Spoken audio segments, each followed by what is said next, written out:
Hello friends, welcome back to my YouTube channel again. Today we are going to discuss about Drug and Cosmetic Act 1940. इस video का first part मैं आपके साथ already share कर चुकी हूँ, जहाँ पे हमने डेफिनेशंस देखी थी जो कि इस चैप्टर में इम्पॉर्टेंट है।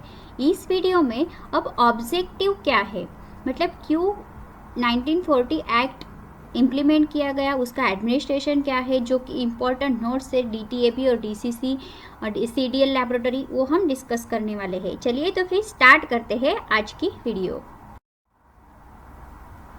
पहले हम 1940 एक्ट जो है हमारा ड्रग एंड कॉस्मेटिक एक्ट, उसके ऑब्जेक्टिव देखेंगे, मतलब वो एक्ट क्यों इम्प्लीमेंट किया गया।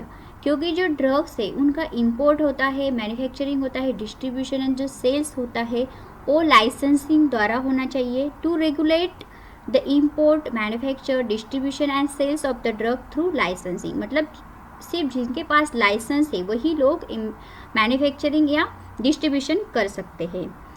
वैसे ही सेकंड ऑब्जेक्टिव है manufacture, distribution and sale of drug and cosmetic. जो ड्रग्स है, जो कॉस्मेटिक है, वो सिर्फ क्वालिफाइड जो पर्सन हैं उन्होंने ही सेल करना चाहिए, मतलब क्वालिफाइड पर्सन ही सिर्फ मैन्युफैक्चर, डिस्ट्रीब्यूशन और सेल कर सकते हैं, और जिनके पास लाइसेंस है वही सिर्फ इंपोर्ट, मैन्युफैक्चर, डिस्ट्रीब्यूशन कर सकते हैं।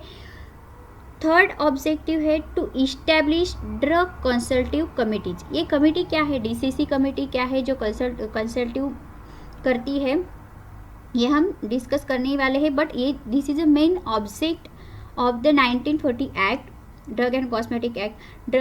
ड्रग एंड कॉस्मेटिक एक्ट का फोर्थ ऑब्जेक्टिव है टू इस्टेब्लिश डीटीएबी। डीटीएबी का लॉन्ग फॉर्म है drug technical advisory board. Technically जो एडवाइजरी बोर्ड होता है उसका इस्टेब्लिशमेंट करना। और नेक्स्ट ऑब्जेक्टिव है to control the manufacture, import and sale of ASU drugs.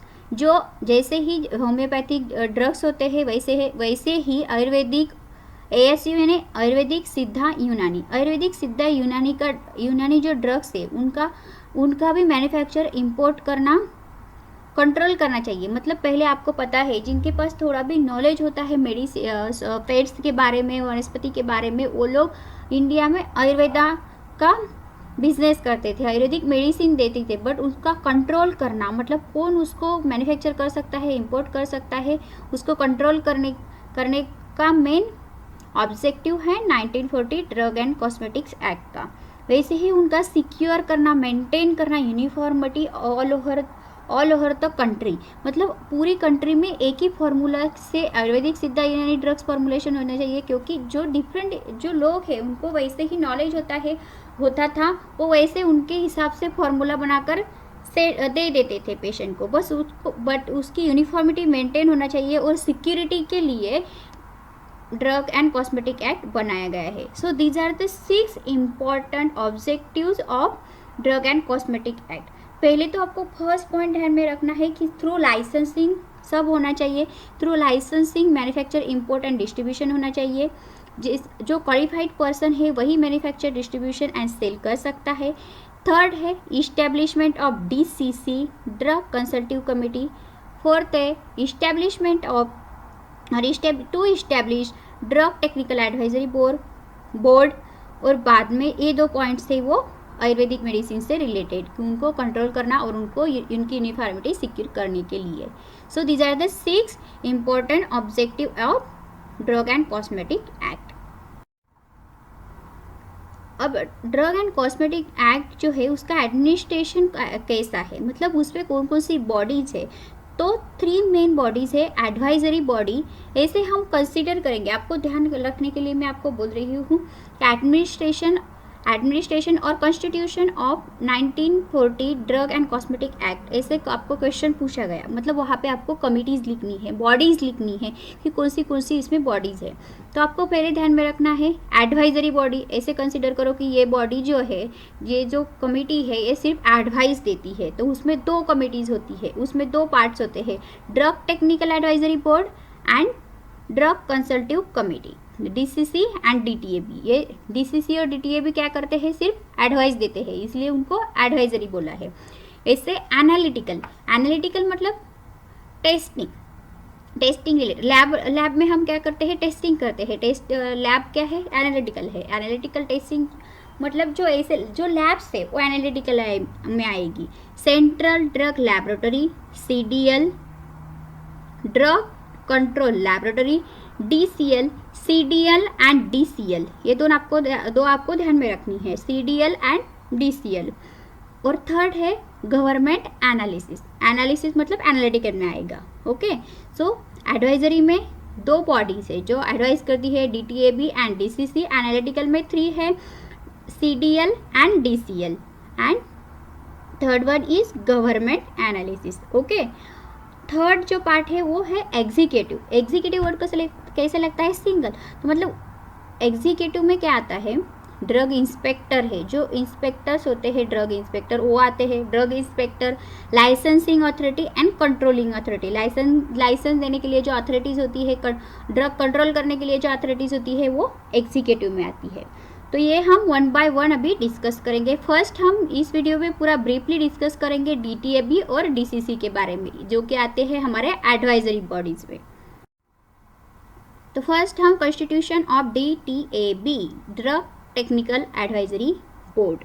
Drug technical advisory board में ये पार्ट्स जो फॉलोइंग मेंबर्स है वो होते हैं। उनमें एक्स ऑफिसियो मेंबर्स होते हैं, नॉमिनेटेड मेंबर्स और आपको मैं आगे बताऊंगी।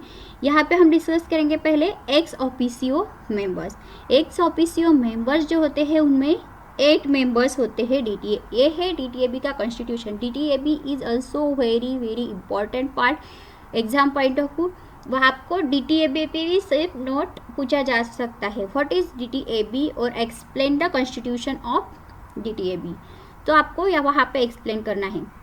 तो ये पॉइंट देखो आपको कैसे ट्रिक के साथ ध्यान में रखने हैं। तो ये यहाँ पे 8 मेंबर्स होते हैं एक्स ऑफिसियो मेंबर्स। उसमें कौन से भी बॉडी होगी तो उसमें क्या होते हैं, एक पहले चेयरमैन होते हैं। तो फर्स्ट है इसका यहाँ पे चेयरमैन ऑफ द बोर्ड। जो ड्रग टेक्निकल एडवाइजरी बोर्ड है उनका फर्स्ट है x officio member chairman of board. But ये चेयरमैन कौन है, so the director of general health services. जो डायरेक्टर है हेल्थ सर्विसेज के वही चेयरमैन है। So first is the director of general of health services. Second the drug controller of India, पूरी India का जो ड्रग कंट्रोलर है वो। थर्ड है the director of central drug laboratory, CDL के जो डायरेक्टर है वो। CDL कहाँ पे है मौजूद, कोलकाता में। और फोर्थ है director of central research institute. यहाँ पे सेंट्रल ड्रग लैबोरेटरी, यहाँ पे क्या है, central research institute in Kasauli. Fifth the director, सभी जो डायरेक्टर्स है you have to remember one thing, जो डायरेक्टर्स है वो एक्स ऑफिसियो मेंबर में आते हैं। ऐसा the director of Indian veterinary research institute, यहाँ पे सिर्फ यहाँ पे क्या है, सेंट्रल रिसर्च इंस्टीट्यूट। तो यहाँ पे है इंडियन वेटरनरी यानी कि एनिमल्स की जो मेडिसिन है उनका जो रिसर्च इंस्टीट्यूट है इज्जत नगर में, उनके डायरेक्टर। और नेक्स्ट है director of central drug research institute in Lucknow का जो रिसर्च इंस्टीट्यूट है वो अलग है और कौसौली का अलग है। ये क्या है, सेंट्रल रिसर्च है, यहाँ पे central drug research institute in Lucknow. और सेवन जो मेंबर होते हैं the presidents of pharmaceutical council of India, जो PCI है उनके जो प्रेसिडेंट है वो भी इनके एक मेंबर्स है। बाद में the presidents of medical council of India, यहाँ पे फार्मेसी काउंसिल ऑफ इंडिया और एक presidents one from president of pharmaceutical council of India and the president of medical council of India. So I will give you a trick how to remember this. ये है 8 members है, तो ये last 2 तो आपको easily ध्यान में आ जाएंगे। जो प्रेसिडेंट है फार्मास्यूटिकल काउंसिल ऑफ इंडिया के वो एक है और मेडिकल काउंसिल ऑफ इंडिया के एक है। तो ये पॉइंट आपको, आप चाहे तो ये पॉइंट आप आगे भी लिख सकते हो, बट 8 इसमें पॉइंट है आपको ध्यान में रखना है। क्योंकि देखो फार्मास्यूटिकल जूरिस्प्रूडेंस सब्जेक्ट ऐसा है ना, आपको वहाँ पे पूरा पॉइंट लिखने पड़ते हैं, मतलब पूरे मेंबर्स आपको वहाँ पे रखना पड़ेगा, तभी वो बॉडी जाके बनेगी ना। मतलब ऐसे नहीं है कि कोई बॉडीज है तो उसमें सिर्फ 3-4 मेंबर लिख दो तो वो हो जाएगा, ऐसा नहीं है। तो आपको ध्यान में रखने के लिए ये 2 पॉइंट आप आगे भी ले सकते हैं। बाद में the drug controller of India, ये भी आपको ध्यान में आएगा। फिर चेयरमैन, ये 4 पॉइंट आपको ध्यान में आएंगे। तो फिर 4 जो पॉइंट है आपको इसमें से ध्यान में रखना है। कोलकाता, कसौली, इज्जतनगर, लखनऊ। कोलकाता में क्या है? CDL है। कसौली में क्या है? सेंट्रल रिसर्च इंस्टीट्यूट है। इज्जतनगर में क्या है? वेटरनरी का है। इज्जतनगर में वेटरनरी, आप चाहे तो कुछ कोड वर्ड्स बना लो इज्जतनगर के साथ रिलेशन करके वेटरनरी का, तो आपको जल्दी ध्यान में आ जाएगा। और लखनऊ में ड्रग रिसर्च इंस्टीट्यूट। ऐसे करके 8 पॉइंट एक्स ऑफिसियो मेंबर्स में आते हैं। This is a constitution of DTAB, drug technical advisory board. पहले हमने देखा उसमें से ex officio members, ex officio members में ये 8 मेंबर्स होते हैं। नेक्स्ट है, नेक्स्ट ऑफिसियो फर्स्ट पॉइंट हो गया। नेक्स्ट है नॉमिनेटेड मेंबर्स, मतलब जो नॉमिनेटेड किए गए हैं by central government, central government द्वारा जो नॉमिनेटेड किए गए, उसमें 2 person from among persons who are in charge of the drug control in the state. State में जो ड्रग कंट्रोल के इंचार्ज होते हैं उसमें से 2 मेंबर्स, ओके, और ये नॉमिनेटेड मेंबर्स है। और नेक्स्ट है 1 person from pharmaceutical industry, pharmaceutical जो इंडस्ट्री है वहाँ से 1 पर्सन, और 2 गवर्नमेंट एनालिस्ट। मतलब नॉमिनेटेड मेंबर्स में कितने मेंबर्स होते हैं? 5 मेंबर्स होते हैं। 2 फ्रॉम ईच स्टेट, स्टेट में से जो इंचार्ज है ड्रग कंट्रोल के वो 2 वहाँ से 2 होते हैं, और 2 गवर्नमेंट एनालिस्ट होते हैं, and 1 from pharmaceutical industry. Third point is elected members, जो इलेक्टेड मेंबर्स है। तो इलेक्टेड मेंबर्स में आपको ध्यान में रखना है, elected members teachers, elected members में टीचर्स आते हैं। So first is a teacher in pharmacy, pharmaceutical chemistry. Pharmaceutical chemistry के जो टीचर हैं जो कि इलेक्टेड है, मतलब ऐसे बहुत सारे इंस्टीट्यूट हो गए, वहाँ से बहुत सारे नॉमिनीज हो गए, और उसमें से एक वहाँ से चुने गए हैं, उसे इलेक्टेड, ऐसे इलेक्टेड मेंबर फार्मास्यूटिकल केमिस्ट्री के टीचर। बट ऐसे कॉलेज के टीचर्स और स्टाफ ऑफ एन यूनिवर्सिटी और affiliated college elected by the executive committee of pharmaceutical council of India. मैंने आपको बोला फार्मास्यूटिकल जूरिस्प्रूडेंस में आप सिर्फ लिखेंगे pharmaceutical chemistry, teacher of pharmaceutical chemistry, तो may be your answer will be wrong, क्योंकि ऐसे टीचर होने चाहिए कि ऐसे कॉलेज से और ऐसे स्टाफ, फार्मास्यूटिकल केमिस्ट्री के ऐसे टीचर और ऐसा स्टाफ होना चाहिए कि जो यूनिवर्सिटी है, वो यूनिवर्सिटी और एनी कॉलेज है, वो college executive committee of pharmaceutical council द्वारा एफिलिएटेड है। मतलब एफिलिएटेड कॉलेज के ही टीचर सिर्फ वहाँ पे इलेक्शन में जा सकते हैं और इलेक्टेड हो सकते हैं। Okay, so same point is this is same part.